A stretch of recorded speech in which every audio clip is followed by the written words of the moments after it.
Violence is on the rise in Colombia, so is the drug trade, so is corruption. This wasn't the way it was meant to be. My guest this week in the capital, Bogota, is the outgoing president, Juan Manuel Santos, who takes with him a Nobel Peace Prize for helping to end Latin America's longest-running insurgency. But does he deserve it?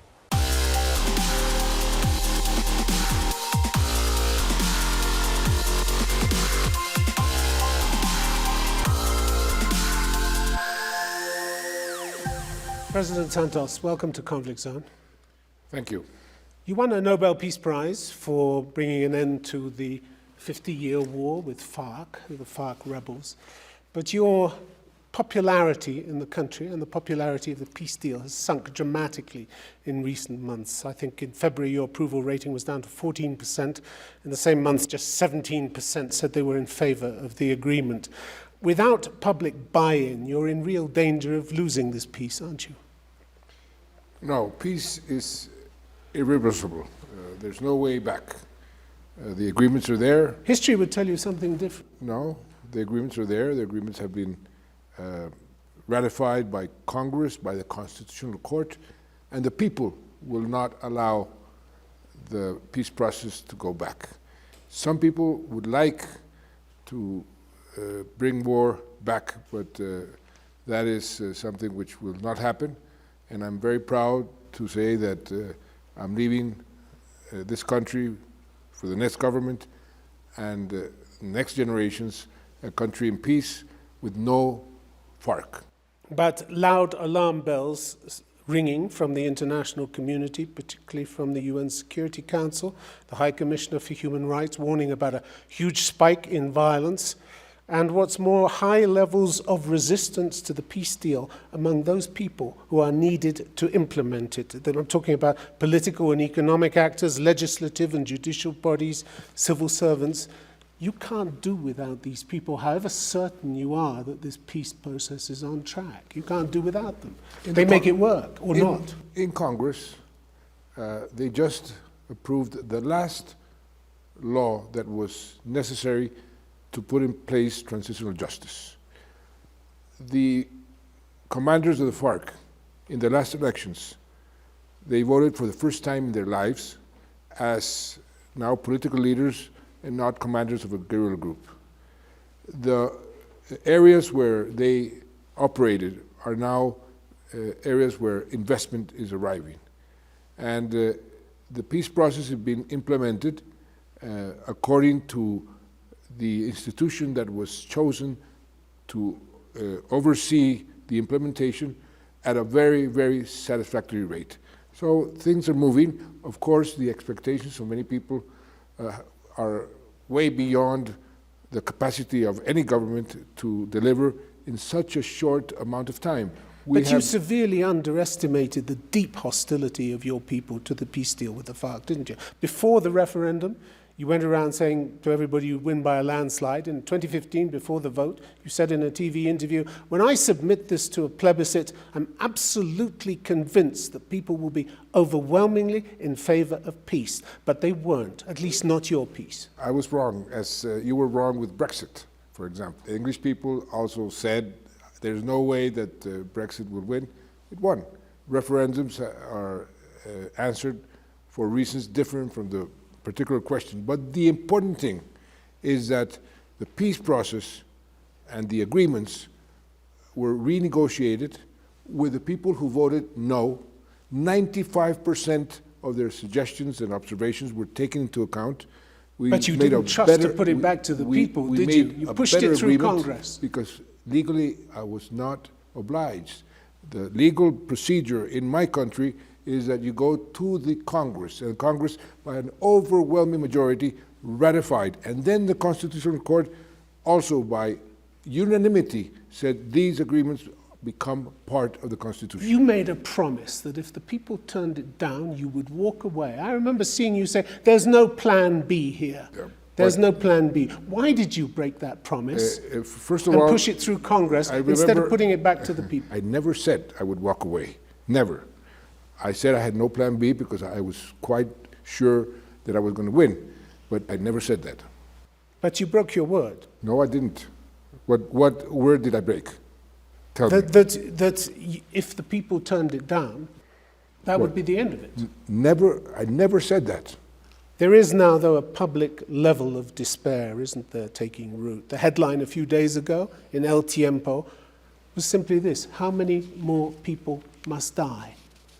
That's not a vote of confidence in the peace process, is it? This is a problem that we have, and I am the first one to be preoccupied with what is happening. In many peace processes, this happens. The different criminal groups emerge after 54 years of war. We are addressing that problem. We have a strategy. This is the consequences of peace agreements and the transition to a more stable peace. The UN High Commissioner for Human Rights blames your security forces for some of the violence. They're accused of 11 cases of extrajudicial execution in 2017, 8 allegedly committed by the military, 3 by the police. Are they out of control, these security forces? No, the security forces, fortunately, are now the most respected institution in the country. And if you go to any poll, you will see that people respect our army, respect our police, because they learned that their legitimacy, which is based on respecting the human rights of the people, are of absolute importance. And they are acting in that way. And yet there are numerous allegations reaching the UN that your forces are now actually assisting the illegal narcotics trade, specifically that they've been helping to transport material to produce cocaine, as well as machinery for illegal mining. No. What you're saying is absolutely not true. This is from the Office of the High Commissioner for Human Rights. The High Commissioner of Human Rights has not signaled any member of the armed forces as being responsible right now for extrajudicial assassinations. They were before, and in March. I made a stop to that when I was Minister of Defense. Today, our armed forces, fortunately, enjoy the respect of the international community, and the proof is that Colombia is the only country in the whole of Latin America that has been accepted as a global partner in NATO. So you're saying they're not assisting in the illegal drugs trade? No. The UN went on to say that high levels of impunity in cases of corruption in the past have encouraged the persistence of such practices in the armed forces. You might have individual people who might be bought by the drug mafia, but to say that the armed forces are out of control in that respect, on the contrary, if you go and see how much cocaine has been seized in the process of exporting to the markets where they consume, like Europe or United States, record levels. Never before had we seized more cocaine than the past 2 years. Less than 3 months ago, the Security Council expressed serious concern for the continuing violence in conflict areas and called basically on your government to get an urgent grip. But are you able to get an urgent grip? We've seen latest figures shows 19 social leaders killed in a single month. In Catatumbo region, we've seen guerrilla warfare breaking out. This is a dramatic picture, isn't it? Again, I will repeat one more time what I just said to you. This is a problem that we are addressing. We're addressing it not only with our armed forces, we're addressing it with the United Nations, with the OAS, with the NGOs, with the human rights organizations. We have a concrete plan. We met just a few days ago all these actors to see how we can do more to stop those killings. They are killings that come from the drug traffickers who don't want the voluntary substitution of the coca crops to succeed, because then the raw material will simply end. Others who don't want what we're doing to giving back to the peasants. So they're filling the vacuum that the FARC left, aren't they? So we are addressing that problem. More than 50% of those murders have been solved by the Attorney General. You talked about the drug trade and you talked about what you've been doing, but White House data from the last month shows that coca cultivation rose 11% in 2017, a level, it said, unseen in more than 20 years of record keeping.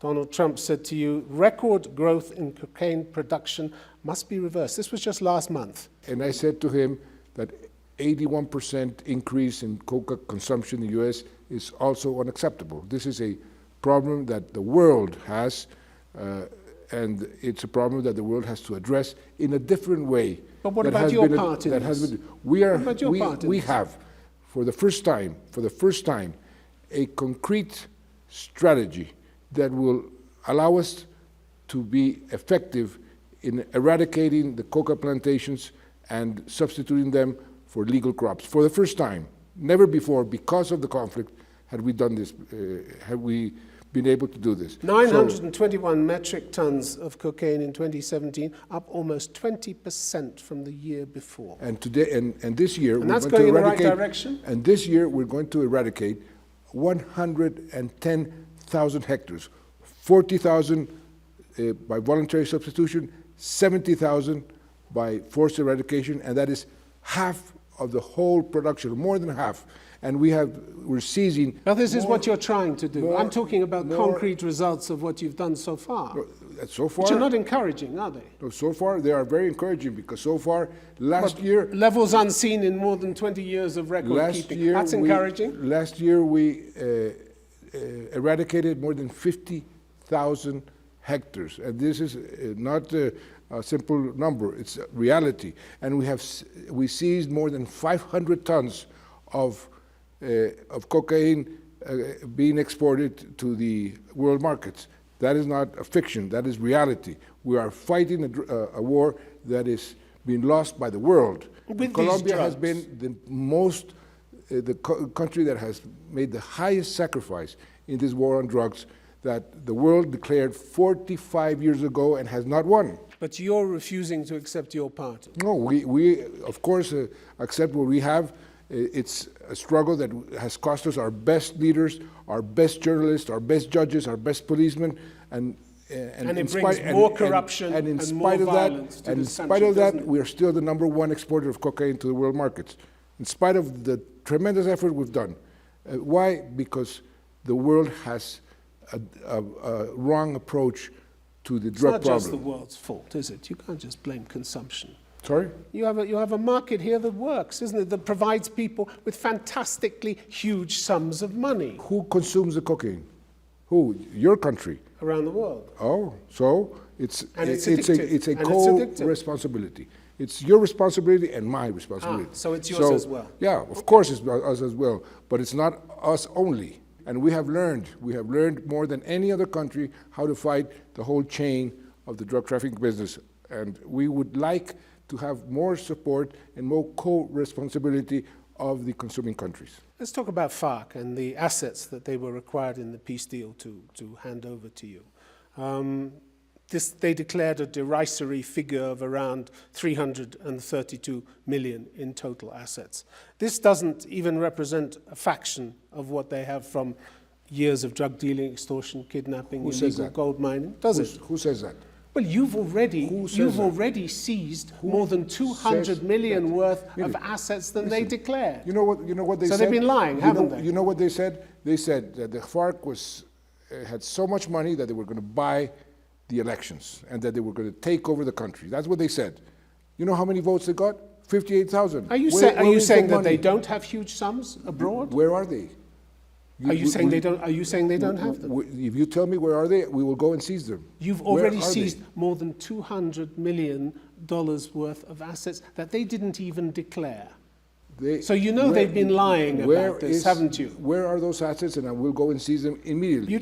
You did. You seized 200 more than they declared. Because we have been effective in going after So they lied. assets. They lied. They might, of course, they might have lied.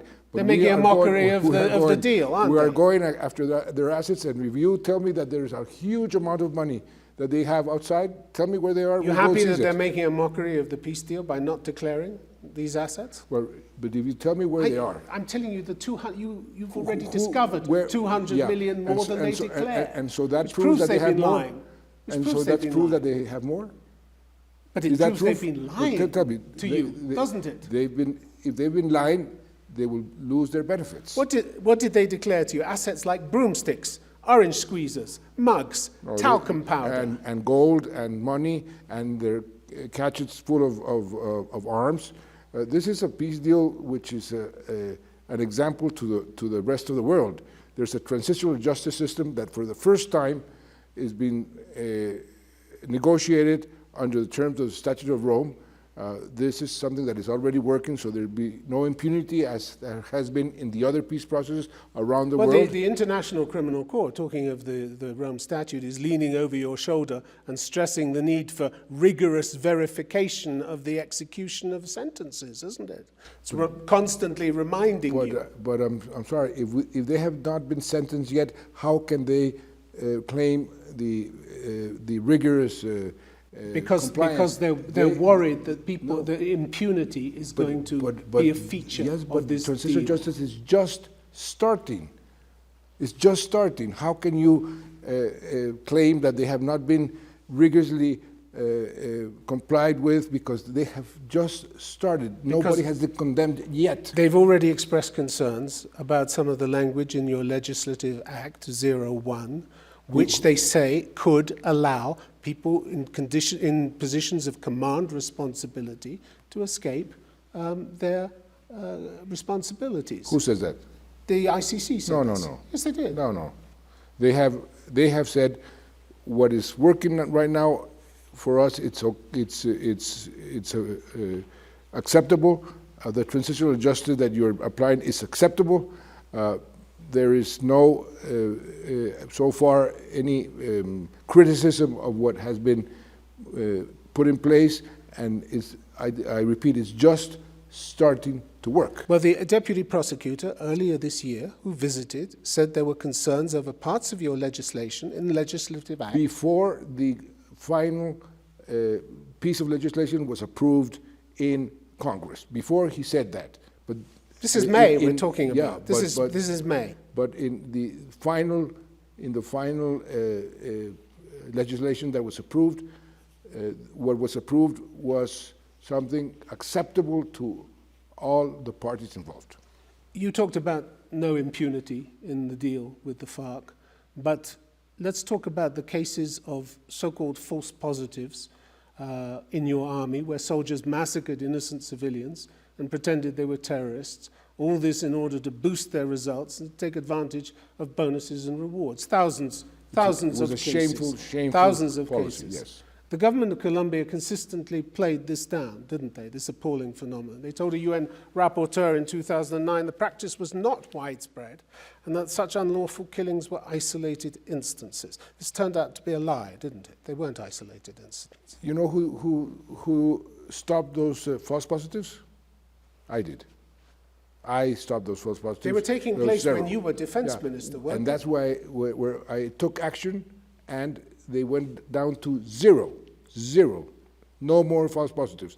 And those responsible for false positives, they have to go to the transitional justice and be judged and condemned. In 2012, 2 years into your presidency, a UN special rapporteur noted the persistent high rate of impunity for such human rights violations due to the lack of progress in criminal investigations. So for years, no one in government was in a hurry to see anybody in senior ranks, I'm talking about above the level of colonel, brought to justice, were they?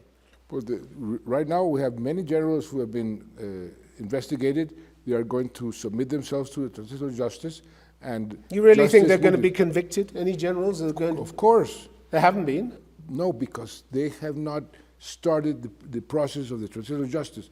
It's just starting. The first general this week announced he's going to submit himself to the transitional justice. There was glaring evidence over the years that was supplied by the UN, who were concerned that in 2011, this is an example of impunity, in 2011, a year after you became president, members of the military who had actually been convicted of unlawful executions were still doing their previous jobs.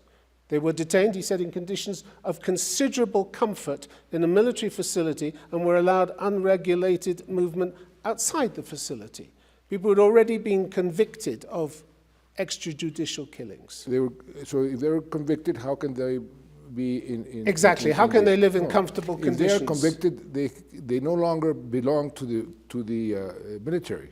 I mean, how can you say that one and the other are simultaneous? This is impossible. This is what the UN said. Just 4 months ago, the UN High Commissioner for Human Rights noted that high-ranking officers in the chain of command, including some of those under investigation, have actually been promoted in the last 2 years instead of being subjected to a vetting process. Why is that? If they're under investigation, are they guilty before being judged and being? Are they guilty? No. You think they might at least be suspended if they're suspected? The presumption of innocence is something that in your country is sacred, in my country also. A presumption of innocence with a murder charge? No, presumption of innocence. You're not being guilty investigated until proven guilty. You're not being investigated for parking offences. No. You're being investigated for murder. If you're investigated, but if you're not convicted until you're convicted, before you're presumed innocent, in your country or in any other country and in my country. According to the ICC, since 2012, no one over the rank of colonel has so far been convicted. You have figures from 2016, 2,000 cases being investigated, 4,190 victims are known, or these were the figures supplied by your authorities. Mm-hmm. What's the true figure in this? How many were killed by your army, dressed up as... Too many. No, but how many? How many? Too many. I don't know. I have no idea. You have no idea. You're number, president. But too many, and I've been fighting that since I was Minister of Defense. And I repeat to you, the person responsible for stopping that obnoxious procedure was me. When I changed the whole policy, I took many generals out of the army and took action with the authorities, with the Attorney General, and that's why they stopped. Mr. President, there were internal investigations in the Defense Ministry which came out with figures, but these have never been published. Don't you think after 50, 60 years of conflict that the Colombian people actually deserve the truth about what their army did to them? But the truth has come out. The numbers, you can't tell me the numbers, the real numbers. If you tell me how many exactly, I have no idea of exactly how many. I'm telling you, too much, too many. But that's not information. You're not opening the files and telling people what really happened. If you had asked me before this program, tell me exactly how many, I would just simply... You could have gone to the files that remain classified to this day and you would have told me. No, because the number of people who were killed is not classified. This is open information for anybody. So why has nobody printed the real number? Why in May this year are we still having a former policeman co-authoring a report saying that it could be as many as 10,000 people? Well, that's ridiculous. 10,000 is something which How do you know if you don't know what the true figure is? Well, don't twist my words. I'm telling you, I don't know the exact figure. Even one for me is too many. And I've been fighting this false positives since I was minister, and again, they went down to zero. So, but it's time for some transparency about what this happened in this process over the years. This is exactly what we're doing with the transitional justice. Yeah, but you're not doing it with the false positives. Of course we're doing with the false positives. The truth is coming out. One of the benefits of the peace process is that the rights of the victims to know the truth, to be repaired, to have justice, and the non-repetition, those are the rights that are coming out and being guaranteed by the peace process and transitional justice. And yet you won't open the files and tell people with the false positives what really happened and who was involved. Of course, this is coming out and will come out. When the transitional justice starts to work. How many times do I have to tell you? The transitional justice is just starting to work. And the truth is one crucial element in the peace process. And as soon as the transitional justice and the truth comes out, everybody will know exactly what happened in a conflict of 54 years that killed more than 250,000 people, displaced more than 8.5 million people, and that we, thank God, brought to an end. Do you deserve the Nobel Peace Prize? It's not for me to answer that. It's the Nobel Committee. How do you think history will judge that? Well, I think we ended a 54 years of war, and I think the country is very grateful for that. And people are still waiting for transparency. For transparency, where? Here, in this country, about what went on for all these years. That's exactly what the peace process is trying to bring out. That's exactly why the truth, we have a truth commission that is bringing out exactly what you're And you asking. think they'll get it from the new Of course. president? You think they'll get it They'll from get the it, new they'll president? have to get it from everybody. This is a conflict where many people were involved from both sides, and the truth has to come out. President Santos, thanks very much for being on Conflicts. Thank you. Thank you.